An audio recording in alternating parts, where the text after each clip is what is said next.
One of the determinants of our health is thought. Not even genetics, diet or sports sometimes have stronger effects on the body than the mind. Did you know that negative emotions such as anxiety, apathy or guilt can trigger physical ailments or mental disorders or make it harder for you to recover from an illness? On the one hand, self-blame, lack of self-esteem, perfectionism are just some of the states that can generate problems in the body.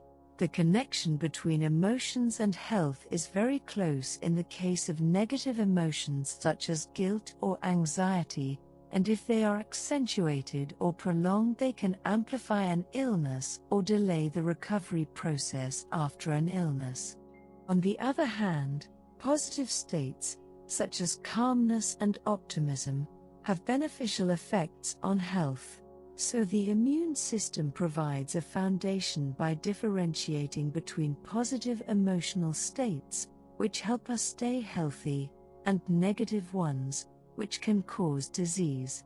Anxiety is caused by the fear of the unknown, which manifests itself through headaches, palpitations, a lump in the throat, cramps, sweating, crying and even insomnia.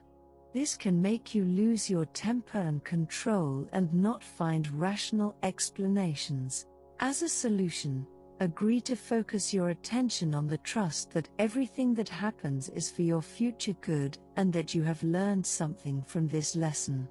Unmanaged anxiety can lead to constant jitters and hypoglycemia. Apathy is caused by continuous discouragement and even lack of interest in life following unpleasant and recurring events.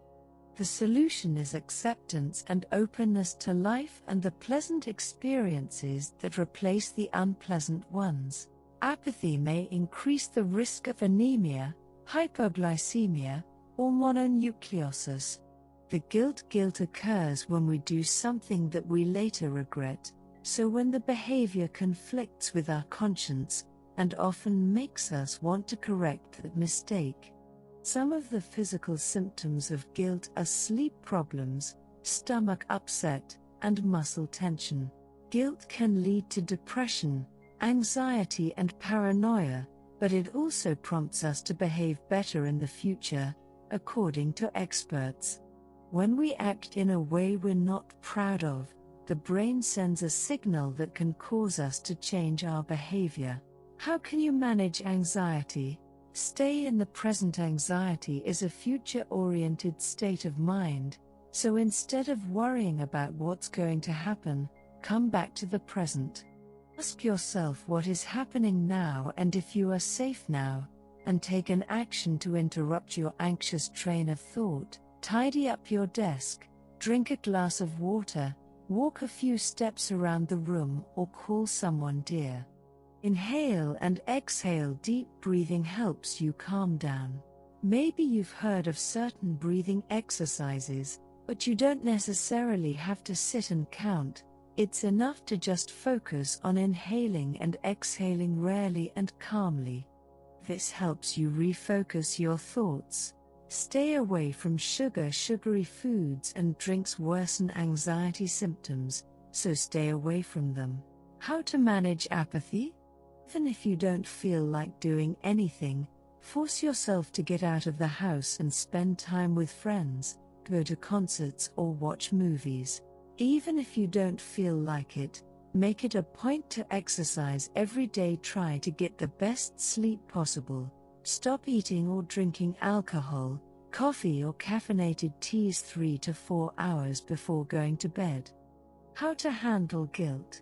Although guilt can initiate positive actions, as I said, it can also make you associate your behavior with who you are as a person and build a negative self-talk like I'm a bad person. Remember that while behavior may sometimes be suboptimal, it doesn't define who you are. And certainly if you've made an error in judgment at some point, it doesn't mean you're a monster.